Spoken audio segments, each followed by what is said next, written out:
time for another thoughts video, guys, and this time it's Sucker Punch's new game in 6 years, the new samurai IP Ghost of Tsushima. Now, I don't play many samurai games in the first place because most of the time they were either a beat 'em up style game like Dynasty Warriors, or they were a fighting game whenever I saw them being played or on the store rack. Ghost of Tsushima is a samurai game that I didn't know I wanted, and let me put it out there, the invasion of Tsushima did happen, but not like in the game where it wasn't a one-man storm that defeated the Mongols, but an actual typhoon that did the job. Let's see how Sucker Punch did with this tale of the ghost, Jin Sakai in Ghost of Tsushima.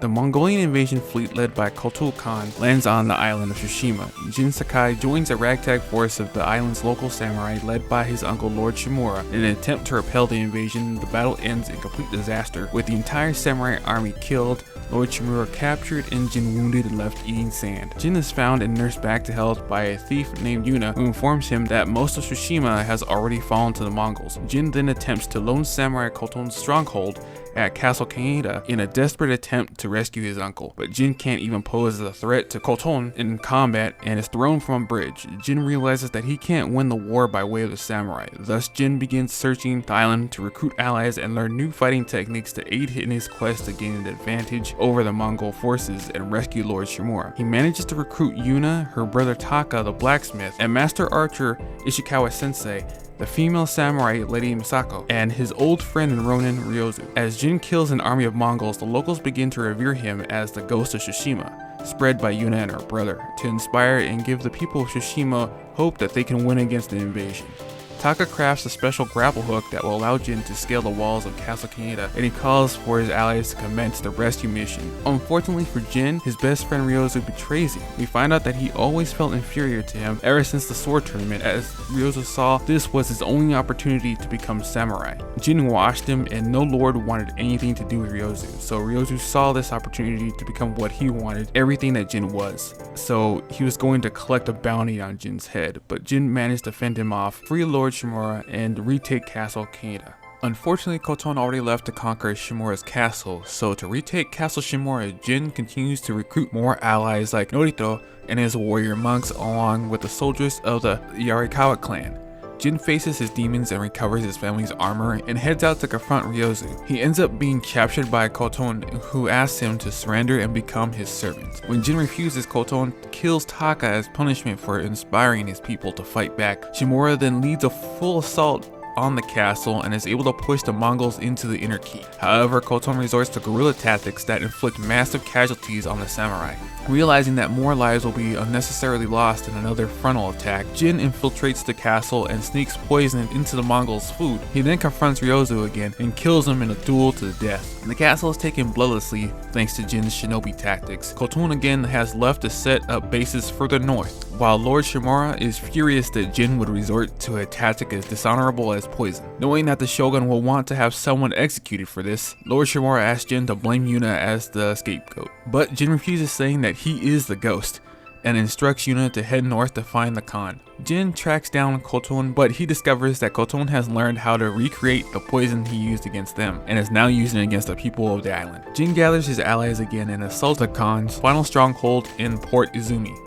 He manages to infiltrate the port and kill Koton on his flagship. With Koton dead, the Mongol invasion loses its momentum and the tide turns in the samurai's favor. Jin is summoned by his uncle, who informs him that since the shogun considers the ghost a threat to the stability of Tsushima, he has ordered Jin's execution. After talking about staying true to their ideals, with his uncle being a slave to his and Jin having none, Jin and Lord Shimura reluctantly battle each other, with Jin emerging as the victor. Jin has the option to either sparing his uncle's life or killing him to give him a proper warrior's death. I chose to let him live and was given a warning that the samurai won't stop coming until Jin is dead. Jin will now have to live the rest of his life on the run as the Ghost of Tsushima. Throughout your adventure to stopping the Mongolian invasion, Jin has come to terms that samurai tactics just won't work it anymore with an enemy that fights by any means necessary, which is why Jin adopts a shinobi fighting style to keep his opponents guessing, making him unpredictable. That's not to say Jin won't have samurai moves as well, it just gives the player options to deal with different types of situations in many different ways. You have a reputation system where the more missions and side quests you complete, the more skill points you can earn and use them to evolve Jin into the ghost. As you grow as the ghost, Jin will gain more sword stances as he defeats Mongolian generals from observation and combat, which will have advantages and disadvantages depending on the stance versus a particular opponent. As for ghost gear,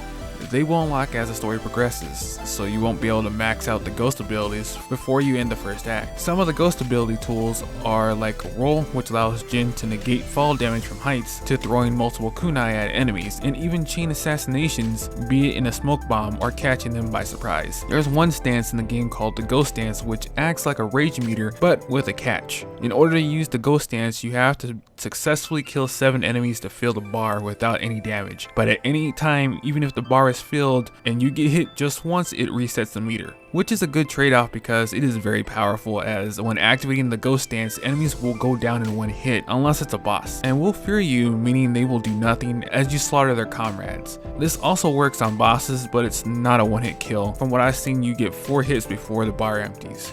Ghost Dance is mostly for advanced players that have a good grasp on the gameplay mechanics, but casuals can get in on the fun with the ghost armor, which makes it a little bit easier to fill the bar. The way Sucker Punch has presented the Island of Tsushima is breathtaking, where you don't want to go too fast from point A to point B and explore along the way, be it taking photos of the places you discover or just taking in the scenery, because very few games have this effect that you feel like you're playing in a painting. As shown in demonstrations, there are no waypoints per se, but the wind does guide you to a location on the map with a flick of the touchpad, and I genuinely like it as a lot of actions were tied to the touchpad, such as playing the flute, bowing, and sheathing your sword manually. The game has a mission system where there are 3 types of tails: golden ones that progress the story, blue ones that are quest lines for optional gear or techniques to help you along the way, and white ones which are optional side quests that you don't need to do but is encouraged because you get to see more of the world around Jin through helping the peasants or his allies. There are also collectibles like extra gear parts that have perks to help Jin in combat, also charms from shrines.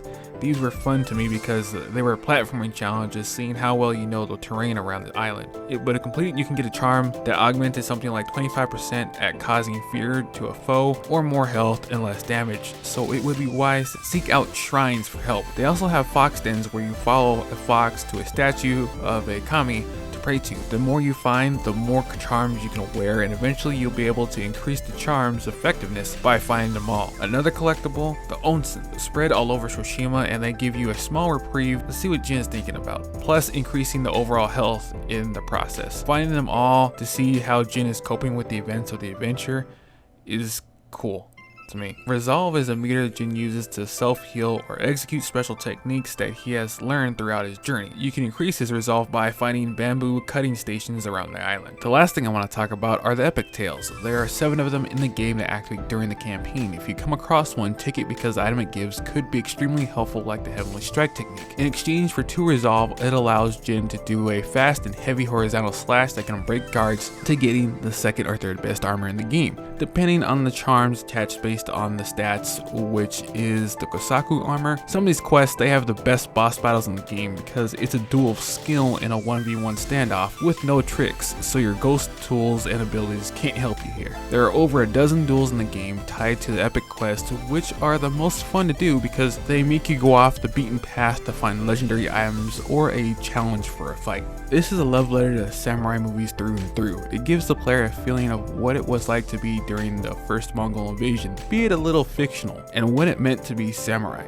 Romanticized, obviously. Should you get this game, and is this worth your money, you may be wondering, since you've heard nothing but praise. And to answer your question, yes, Ghost of Tsushima shines in every aspect to what it wanted to be, a faithful representation of samurai cinema. You'll want to go from story mission to just enjoy the main story, but you'll find out that the side stories are just as good and will make you want to explore the island for every secret it may hide. Jin Sakai is an interesting character as we see him grow from a young hot-headed teen who doesn't want to be a disappointment to his family as samurai and wants to protect those who can't protect themselves. But as time goes on, Jin sees that samurai don't always do what is best for others, but instead what is best for honor. This leads him down the path of doing what is right for the people and becoming something more. To use tactics to gain advantage in overwhelming odds, to become something his enemies fear by the mere mention of his name, to become the ghost.